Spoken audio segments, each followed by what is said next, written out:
51절에서 62절까지의 말씀입니다.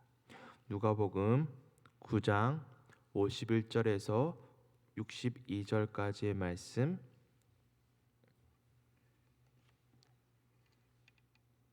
제가 가진 성경은 신약 페이지 108페이지에 있습니다.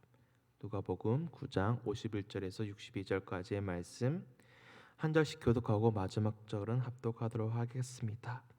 예수께서 승천하실 기약이 차감해 예루살렘을 향하여 올라가기로 굳게 결심하시고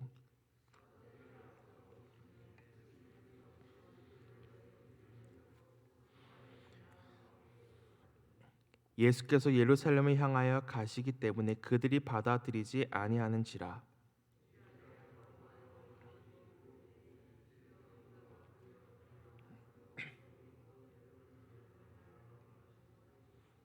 예수께서 돌아보시며 꾸짖으시고 길 가실 때에 어떤 사람이 여짜오되 어디로 가시든지 나는 따르리이다.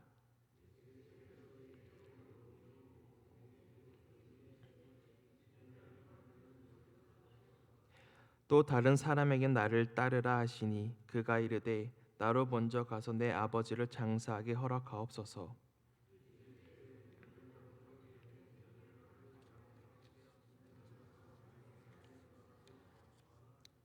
또 다른 사람이 이르되 주여 내가 주를 따르겠나이다마는 나로 먼저 내 가족을 작별하게 허락하소서. 같이 읽겠습니다.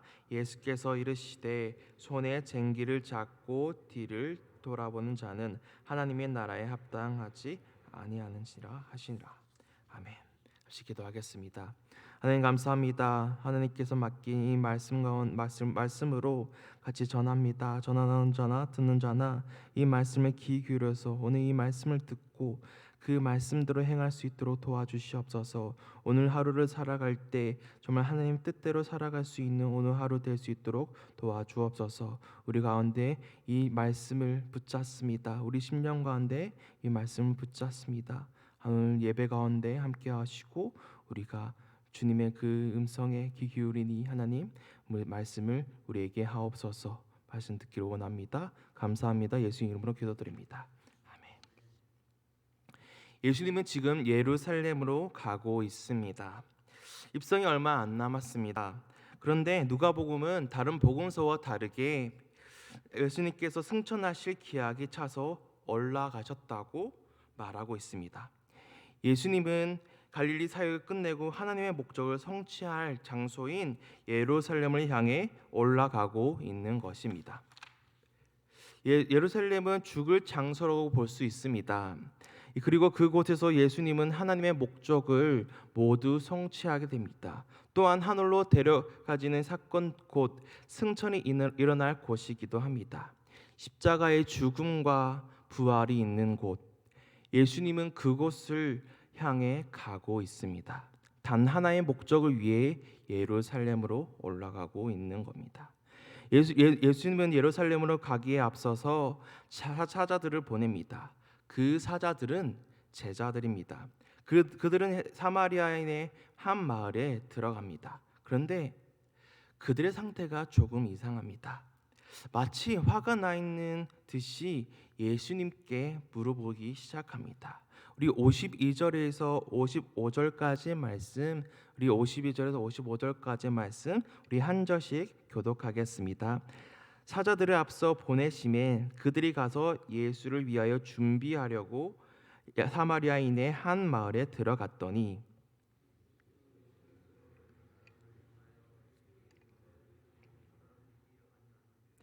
제자 야고보와 요한이 이를 보고 이르되 주여 우리를 불을 명하여 하늘로부터 내려 저들을 멸하라 하기를 원하시나이까. 제자들이 뭘 보고 왔는지 예수님께 오자마자 불을 내려 십자가 심판하기를 원하고 있습니다. 예수님의 심정과 가고 있는 그 길이 어떤 길인지도 모른 채 마치 자신이 누군가를 심판할 것처럼 예수님께 물어봅니다. 그 제자들 가운데 두 사람 곧 야고보와 요한은 예수께 그 마을에 즉각적인 심판을 내리자고 요청합니다. 그러나 예수님은 제자들의 요청에 단칼에 거부합니다. 예수님이 그곳에 있는 것은 사람들에게 소망을 제시하기 위함이지 심판의 방치를 내려치기 위함이 아니기 때문입니다. 제자들은 예수님께서 말씀하신 하나님의 뜻을 전혀 알지 못했습니다. 그들은 그저 정치적인 메시아로만 생각하였습니다. 자신들이 따르는 메시아가 사람들에게 인기가 높아지며 그만큼 능력을 보여줬기에 마치 인생 역전을 꿈꿨듯이 그런 사람들이었던 것처럼 그렇게 예수님께 나아갔던 겁니다. 그들은 뭐라도 된 것처럼 행동을 합니다. 제자들이 사마리아 지역에 들어갔다가 이같이 행동한 이유에는 유대인과 사마리아인과의 관계를 알면 알 수가 있습니다. 사마리아 지역의 주민들은 북이스라엘 백성과 이방인들이 서로 섞인 혼혈 민족이 되어버렸습니다.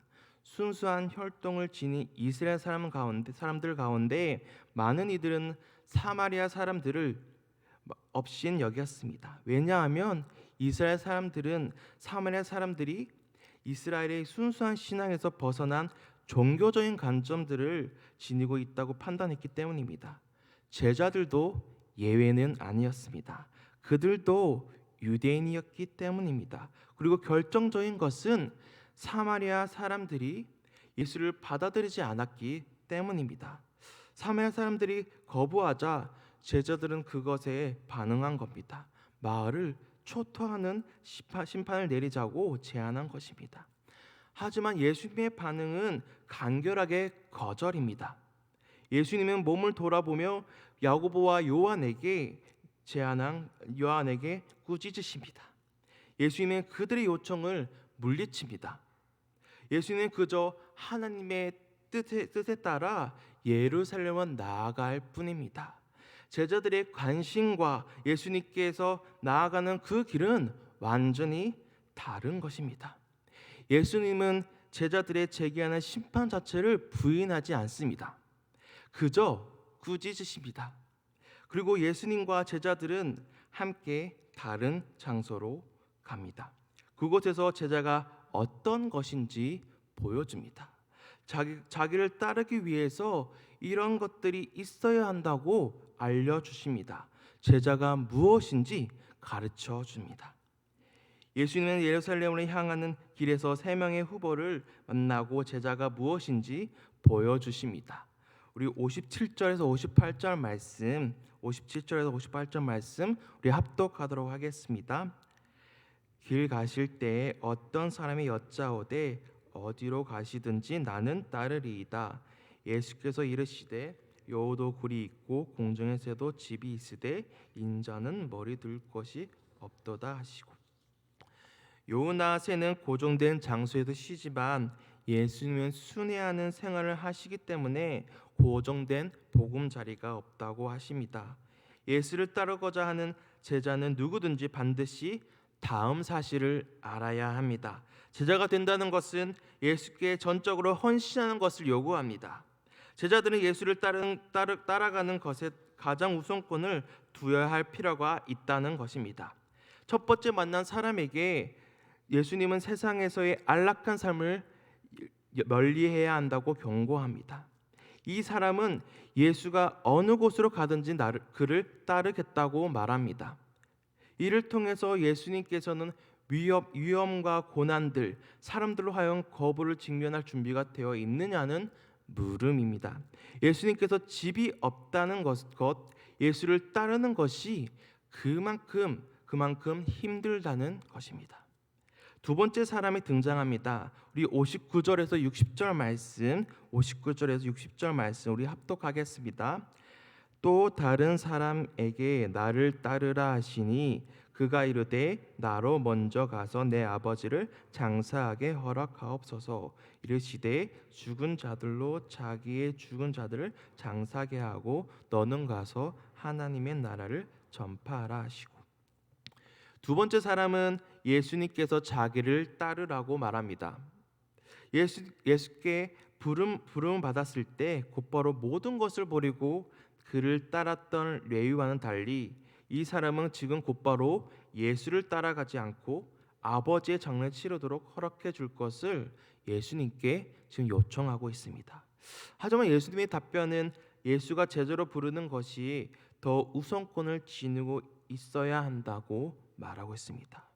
이 사람은 하나님의 나라와 관련된 일을 섬기는 것보다 가정의 일에 더 헌신합니다. 예수님은 그의 제자들이 가정의 일들에 전적으로 얽매이는 것을 지지하지 않습니다. 그 대신 제자들이 가장 우선권을 두어야 하는 것은 하나님 나라에 대한 복음을 전파하는 일이었습니다.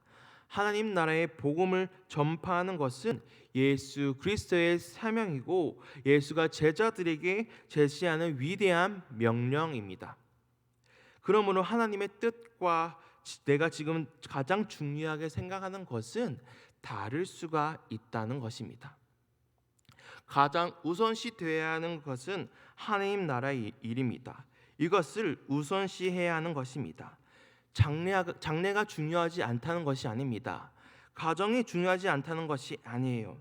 예수님은 가장 먼저 해야 하는 것을 말하고 있는 것입니다. 먼저 해야 하는 것, 하나님의 나라의 일이 먼저라는 것입니다. 이 점을 유념해야 합니다. 우리 마지막 사람도 예수님께 자기가 먼저 따르겠다고 말합니다. 그러나 이 사람도 자신이 예수를 따라 나서기 앞서 자기 가족에게 작별 인사를 하게 해달라고 요청합니다. 하지만 예수님은 그 사람이 자신을 이전 것과 분명하게 단절하지 않은 자세에 대해 경고합니다. 예수를 따르는 것은 이전의 생활 방식을 뒤돌아보지 않는다는 것입니다. 이전의 생활을 청산한다는 뜻입니다. 훌륭한 섬김은 여러 갈래로 나뉘지 않습니다. 그저 온전한 충성을 요구할 뿐입니다. 예수의 제자가 된다는 것은 한순간의 감정적인 결정이 아니라 오히려 한평생 예수와 동행하는 삶을 사는 것입니다. 예수께서 활동하실 때 제자들과 수많은 사람들이 예수를 따르고자 하였습니다.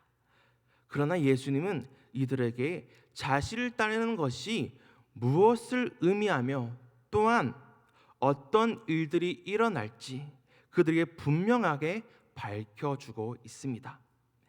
예수님께서 자기를 따르기 위해서 무엇을 해야 한다고 합니까? 그 기준이 자기 자신이 아니라 오직 하나님께 기준이 있다는 것입니다. 예수님을 따르겠다고 했지만 그는 여전히 예수님을 따르기 이전에 해야 할 일이 너무 많았습니다. 예수님보다 더 우선순위에 있는 것이 남아있고 예수님을 따르는 중에도 언제든지 돌아갈 준비가 되어 있었습니다. 예수 따르는 일은 장사 지는 일이나 가족과 작별하는 일마저 허용되지 않는다는 뜻이 결코 아닙니다. 하지만 예수님의 명령과 세상에서 가장 중요하다고 생각하는 것들, 여기는 일 중에 하나님을 선택해야 한다면 주저없이 선택하는 그런 결단을 해야 한다는 것입니다. 선택의 여지가 없어야 한다는 것입니다. 그것이 하나님 나라의 기준입니다. 기준이 다른 것이 있는 것이 아니라 오직 하나님께 기준을 두며 오직 하나님을 구하는 것입니다. 구하는 삶입니다.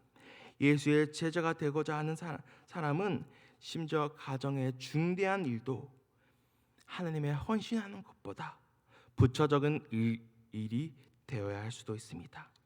하나님 나라에 가장 우선권을 두어야 합니다. 하나님 나라와 비교할 때 다른 모든 것을 부차적으로 여겨야 하는 것입니다. 예수를 따라가는 것은 쉬운 길을 걸어가는 것이 결코 아닙니다. 하지만 분명히 가야 하는 길입니다. 가야 할 길입니다. 오직 하나님 나라의 일에만 마음을 온전히 기울이고 헌신해야 합니다. 뒤를 돌아봐서는 안 됩니다. 예수를 따르는 것은 어려운 길입니다. 하지만 그 길을 걸어가야 합니다. 예수님께서 예루살렘에 향하는 것은 무엇 때문이겠습니까? 사마리아에 간 제자들처럼 그것을 심판하기 위해서 가셨겠습니까? 분명 예수님을 받아들이지 않는다면 심판이 옵니다. 그러나 예수님의 목적이 아닙니다. 하나님의 목적이 아니란 말입니다. 예수님께서 왜 예루살렘에 올라가셨겠습니까? 잘못 생각한 제자들에게 무엇을 말해주고 있겠습니까? 진정 예수님이 올라가고 있는 그 길이 어떤 길이십니까? 바로 우리를 심판하기 위함이 아니라 우리를 살리시기 위해서, 생명을 주시기 위해서 정말 십자가의 고난을 향해 가고 있는 것입니다. 제자들의 모습과 예수님의 모습이 완전 다르지 않습니까? 제자들은 사마리아를 심판하라고 하고 있습니다. 반면에 예수님은 우리에게 생명을 주시기 위해서 이 땅에 오시고 저 예루살렘으로 올라가고 있는 것입니다. 하나님의 목표를 위해서, 하나님의 뜻을 위해 가고 있는 것입니다. 큰 대속의 제물로서 걸어가고 있는 어린 양처럼 그의 죽으심으로 모든 사람에게, 모든 인류에게 구원의 길을 열어주셨습니다. 예수님은 심판하고자 오신 것이 아니라 생명을 주시기 위해 오셨습니다.